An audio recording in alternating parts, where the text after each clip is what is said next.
முடக்கரத்தான் இந்த audio function வருகையிருந்திருக்கும் பத்திரிகை மற்றும் ஊடக நண்பர்களே மற்றும் விழாவிற்கு வந்திருக்கும் சிறப்பு விருந்தினர்கள் ஐயா தமிழறி மணியன் மற்றும் அண்ணன் தங்கர் பிரசாத் மற்றும் அண்ணன் சமுத்திரக்கனி உள்ளிட்ட அனைவருக்கும் எனது மாலை நேர வணக்கம். ஏற்கனவே வீரபாணி நிறைய பேசிட்டாரு. இப்போ நம்ம வாழ்த்த வேண்டிய கண்டன் உங்களுக்கு தேவையான கண்டன் நிறைய கிடைச்சிருக்குன்னு நினைக்கிறேன். அண்ணன் வீரபாகன் வந்து எனக்கு இந்த கொரோனா டைம்ல தெரியும். வேல்ராஜ்னு சொல்லிட்டு பாலிமரில் இருக்காரு அண்ணன் வேல்ராஜனா. அவர் மூலமாக தான் எனக்கு அறிமுகம். அறிமுகமான கொஞ்ச நாளே நம்ம நெருக்கமாக பழக ஆரம்பிச்சோம். நிறைய பேருக்கு நான் மீடியா நண்பர்கள் நிறைய பேருக்கு நான் ரெஃபர் பண்ணி விட்டேன் அவர்கிட்ட அந்த கொரோனா டைமில். அப்போ யாருக்குமே 10 காசு வாங்காமல் ட்ரீட்மெண்ட் பண்ணார். ஏன்னா எல்லாருமே மீடியா பீப்புள் நிறைய பேர் கேட்டவங்க யார்கிட்ட கையில் பண்ணலை. 5 லட்சம் 4 லட்சம் ஒவ்வொரு ஹாஸ்பிட்டலில் 5 லட்சம் 4 லட்சம்னு பில்லு பெருசாக போட்டுக்கிட்டு இருந்துட்டேன். அப்போ நம்ம ரெஃபர் பண்ணோம். யார்கிட்டையுமே 10 காசு வாங்காமல் பண்ணார். அந்த காலகட்டத்தில் தான் திடீர்னு ஒரு நாள் கூப்பிட்டு இந்த மாதிரி ஒரு படம் பண்ண போகிறேன் அப்படின்னாரு. சந்தோஷம்ண்ணே அப்படின்னேன். நான் டைரக்ட் பண்ண போகிறேன்னாரு. ரொம்ப நன்றிண்ணே அப்படின்னேன். அப்புறம் மறுநாள் திரும்ப மீட் பண்ணும்போது யாருனே ஹீரோன்னு கேட்டேன். நானே பண்ணுறேன் அப்படின்னாரு. எனக்கு அவருடைய அந்த தன்னம்பிக்கை ரொம்ப பிடிச்சது. அதாவது என்னென்னா, ஒரு விஷயம் நம்ம ஆசைப்படுறோம், அது நம்ம அதை நிறைவேற்றுறதுக்கு நம்ம முயற்சி பண்ணோம், இல்லை நம்ம நிறைவேற்றிக்கிற நம்மளே முயற்சி பண்ணி முடிச்சிடணும். என்னை பொறுத்த நான் அசிஸ்டன்ட் டைரக்டர் தான் சினிமாவுக்கு வந்தேன். என்னால் டைரக்ட் பண்ணுறதுக்கான ஆப்பர்ச்சுனிட்டி கிடைக்கல எனக்கு. அப்போ நான் என்ன பண்ணேன், நான் தயாரிப்பாளர் வந்ததுக்கப்புறம் சரி நான் வந்தது நம்ம தயாரிப்பாளர் ஆகிட்டோம், அதுக்கப்புறம் நம்ம வந்தது இயக்குனராக தானே வந்தோம் அப்படின்னு சொல்லிட்டு மிக மிக அவசரம்ன்ற படத்தை இயக்குனேன். அதுக்கப்புறம் கூட எனக்கு இவ்வளோ பெரிய கேப் இருந்தது. அந்த படம் முடிச்சதுக்கப்புறம் கூட நான் ஒரு படம் பண்ண எனக்கு இன்ட்ரெஸ்ட். ஏன்னா எனக்கு பிடிச்ச மாதிரி ஒரு கதை வேணும், அப்படி இருந்தால் பண்ணுவோம், இல்லை வேணான்றேன். இப்போ இந்த ஜனவரிக்கு மேலே ஒரு படம் டைரக்ட் பண்ணுறேன். விரைவில் அதற்கான அறிவிப்பு போகிறோம். ஸோ அப்படி நம்ம விரும்பினதை நம்ம செய்யணுன்ற ஒரு ஆர்வம் அவருக்கு இருந்தது, அவருக்கு அந்த ஆர்வம் இருந்தது.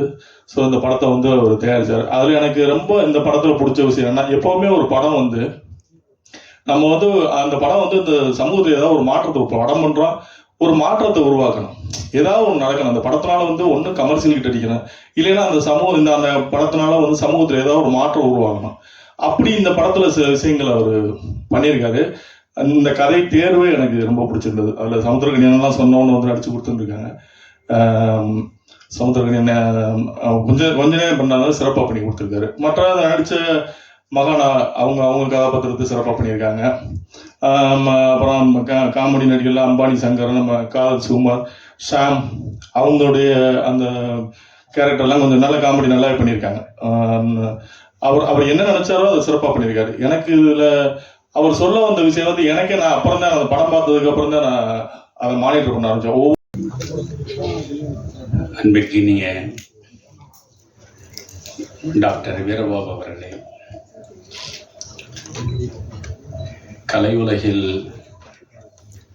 நான் மிகவும் மதிக்கின்ற 2 ஆளுமைகள், என் இனிய நண்பர் தங்கர் பச்சான் அவர்களே, நடிகரும் இயக்குனருமாகிய சமுத்திரக்கனி அவர்களே, சுரேஷ் காமாட்சி அவர்களே, குழுமி இருக்கின்ற நண்பர்களே, உங்கள் அனைவரையும் முதலில் நான் வணங்கி மகிழ்கிறேன். திரையுலகத்திற்கும் எனக்கும் மிகப்பெரிய இடைவெளி உண்டு. பொதுவாகவே திரையுலகம் சார்ந்த விழாக்களில் என்னை நீங்கள் காண முடியாது. சமீப காலங்களில் வரக்கூடிய திரைப்படங்களின் மீது எனக்கு மிகுந்த வருத்தமும் உண்டு, கோபமும் உண்டு. விதியே விதியே தமிழைச் சாதியை என் செய்ய நினைத்தாய் எனக்குறையாயோ என்று பாரதி புலம்பியதைப் போலத்தான் இன்றைய திரைப்படங்களை பார்த்தால் ஒவ்வொரு தமிழனும் உண்மையில் புலம்பியாக வேண்டும். எந்த விதமான சமூக பிரஜையும் இல்லாமல், எந்த விதமான தார்மீக நெறிக்கு உட்பட்ட இயல்புகளும் இல்லாமல், பணத்தை மட்டுமே குறிக்கோளாக வைத்து மிக மலினமான படங்களை இன்றைக்கு திரையுலகம் தந்து கொண்டிருக்கிறது என்பதுதான் வருத்தத்திற்குரிய ஒரு விஷயம். நான் சின்னஞ்சிறு பையனாக இருந்த பொழுது என் தாய் என்னை திரைப்படங்களுக்கு அழைத்து செல்வார். குறிப்பாக சிவாஜி கணேசனும் சாவித்திரியும் நடித்த படமாக இருந்தால் அந்த படங்களை என் தாய் பார்ப்பதோடு என்னையும் சேர்த்து அழைத்து கொண்டு பார்க்க செய்வார். என்னிடம் ஏதாவது ஓரளவு திறமைகள் ரசனைகள் இருக்கின்றன என்றால் அவை அனைத்தும் என் அன்னை எனக்கிட்ட பிச்சை. பாசமலரை நான் என்னுடைய தாயோடு தான் பார்த்தேன். பாசமலரை பார்க்கிற பொழுது அண்ணன் தங்கைக்கு இடையே இருக்கக்கூடிய உறவின் பெருமையை ஆழத்தை எவ்வளவு அர்த்தபூர்வமாக அது வெளிப்படுத்தியது. பாவ மன்னிப்பை என் தாய் தான் என்னை அழைத்து கொண்டு போய் வண்ணாரப்பேட்டையில் உள்ள கிருஷ்ணா திரையரங்கில் காட்டினார். அப்பொழுது நான் 7வது 8வது படித்துக் கொண்டிருப்பேன். எப்பேற்பட்ட படம் அது! சமய நல்லிணக்கத்தை எவ்வளவு அற்புதமாக எடுத்து காட்டிய படம் அது. நான் ஏற்கனவே ஒரு இடத்தில் கூட பேசியிருக்கிறேன். இன்றைக்கு காதல் பாடல்கள் காட்சிகளாக வருகிற பொழுது விரசத்தின் எல்லையிலே போய் நிற்கின்றன. இந்த பாவ மன்னிப்பு படத்தில் ஒரு பாடல், பால் இருக்கும் பழம் இருக்கும் பசி இருக்காது என்று ஒரு பாடல். மாதத்திற்கு ஒரு முறையாவது நான் அந்த பாடலை போட்டு பார்ப்பேன். ஒரு பக்கம் சிவாஜி கணேசன் இருப்பார், ஒரு பக்கம் தேவிகா இருப்பார். பாடல் முடிகிற கடைசி நொடியில் விஸ்வநாதனுடைய குரல் அந்த ஒலிக்கும். அந்த நேரத்தில் அப்படியே சிவாஜி கணேசனுடைய 2 கரங்களில் தேவிகா முகம் புதைத்து கண்ணீர் மல்க அழுவார். அந்த காட்சிக்குள் இருக்கக்கூடிய தெய்வீகம், டிவைன் லவ், அதுதான் புனிதம் செறிந்த காதல். 2 ஆத்மாக்களினுடைய இனிய சங்கமம் அது. அது போன்ற காதல் காட்சிகளை இன்றைக்கு எங்காவது உங்களால் பார்க்க முடியுமா? செவியை பிளக்கக்கூடிய சத்தமே இன்றைக்கு இசையாகிவிட்டது.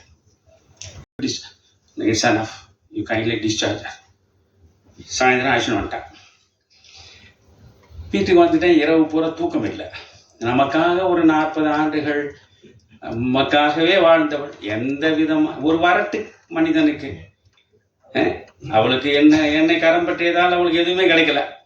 ஆனால் எல்லாவற்றுக்கும் உடன்பட்டு வாழ்ந்தவள். அவளை காப்பாற்றுவதற்கு கூட நம்மளே 4 காசு இல்லை. இந்த மாதிரி 40 லட்சம் 60 லட்சம் எங்கே போகிறது? இரவு பூரா தூங்கலை. 6 மணி இருக்கும். காலையில் எழுந்து அப்பவும் எனக்கு வீரபாகு தெரிஞ்சுருந்தா உடனே வீரபாகு பார்த்துருப்பேன். எனக்கு அப்போல்லாம் அவர் இது இல்லை. உட்காந்துட்டு எப்படி யோசிக்கிறேன், இதெல்லாம் நீங்கள் சிலவற்றையெல்லாம் நம்பித்தான் தீரணும். அமானுஷ்யமான சில செயல்கள் நடக்கின்றனன்னு சொல்லும் பொழுது ட்ரூத் இஸ் ஸ்ட்ரேஞ்சர் தேன் ஃபிக்ஷன்னு ஆங்கிலத்திலே ஒரு ப்ராவர்ப் உண்டு. உண்மையில் நடக்கக்கூடிய சம்பவங்கள் கதையை விட அதிசயமாக இருக்கும். நம்ப முடியாத கதையை விட அதிசயமாக இருக்கும். நான் உட்கார்ந்து அப்படியே பார்த்தேன்னு ரொம்ப சோர்ந்து விரக்தி விட்ட நேரில் உட்காந்துட்டேன். இப்போ ஒரு ஃபோன் வந்தது. ஏன்னா எடுத்தேன். ஐயா, நான் தஞ்சாவூர்லேருந்து ஒரு சித்தர் பேசுகிறேன். என்னையா சொல்லுங்க ஐயான்னு. உங்களுடைய வாழ்வே ஒரு மந்திரம் படித்தேன்யா. திருமந்திரத்தில் உள்ள 3000 பாடல்களை அப்படியே சாறு பிழிஞ்சு நீங்கள் கொடுத்துருக்கிற அந்த புத்தகத்தை 3-4 முறை படிச்சுட்டேயா. நான் ரொம்ப வியந்து போனேன். நீ இன்னும் 100 வயது வாழணையா, அவங்க மனைவி 100 வயது வாழனேன். எனக்கு நானே என் மனைவியை காப்பாற்றுறதுக்கு வழி என்னான்னு தெரியாமல் உட்காந்துருக்குறீங்க, நீ என்ன போய் 100 வயது வாழணும்னு சொல்லி நான் கொஞ்சம் சலிப்போட சொன்னேன். என்னையா அவங்க மனைவிக்கு நான் இப்பொழுது கொண்டதும் நடந்து சொன்னேன். ஐயா, உங்களை மாதிரி அறிவாளிகளே இப்படி அலோபதியில் போய் இப்படி வீணாக அலைக்கழிக்கப்பட்டது தான் நினச்சா வருத்தமாக இருக்கு. என்னையா பண்ணணும்? நான் சொல்கிறது நம்பிக்கையோடு செய்வீங்களா? சொல்லுங்க, செய்கிறேன். 10 ரூபாய் பெருமானம் உள்ள சிகிச்சையை நான் சொல்கிறேன், செய்வீங்களா? கட்டாயம் செய்வீங்க. 10 செம்பருத்தி பூவை அன்றாடம் வாங்கிக்கிங்க. அந்த 10 செம்பருத்தி பூவை 2 கோலை தண்ணீரில் போட்டு 1 மணி நேரம் ஊற வைங்க. ஊற வச்ச பிறகு ஒரு 10 மிளகு அதில் போடுங்க. மருத மரப்பட்டைன்னு நாட்டு மருந்து கடையில் தூளே விற்பான், அதில் ஒரு போடுங்க. அதை காய்ச்சிங்க. 2 டம்ளர் 1 டம்ளர் ஆக்குங்க. காலையில் குடிக்க சொல்லுங்க. சங்கு புஷ்பம்னு ஒன்று இருக்கு. அந்த சங்கு புஷ்பம் சனீஸ்வரனுக்கு போடுறது. அதை ஒரு 10 பூவை எடுத்து மிக்சியில் அரைச்சி சொல்லணும். அவ்வளோதான் ஐயா. இந்த நிமிஷம் 40 லட்சம் ரூபாயை நான் கொடுத்திருந்தாலும் என்ன ஆயிருக்குன்னு தெரியாது.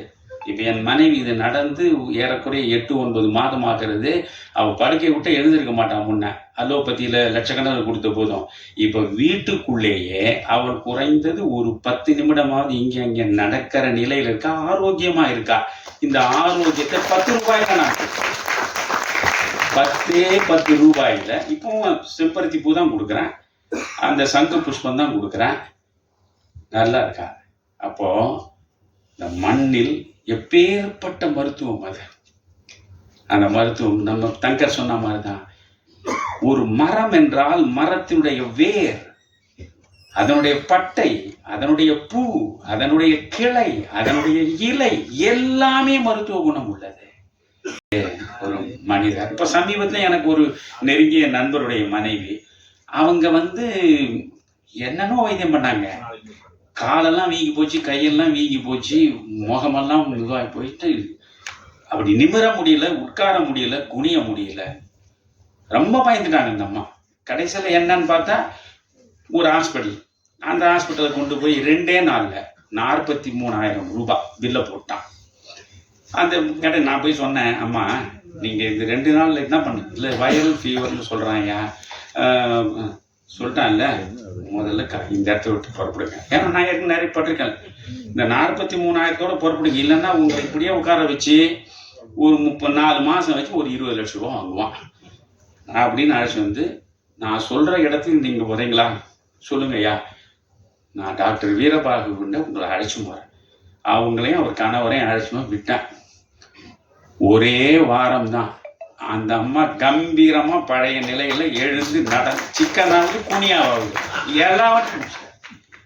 இப்படிப்பட்ட ஒரு மனிதன், ஆனால் இப்படிப்பட்ட ஒரு உலகத்துக்கு வந்திருக்கார்.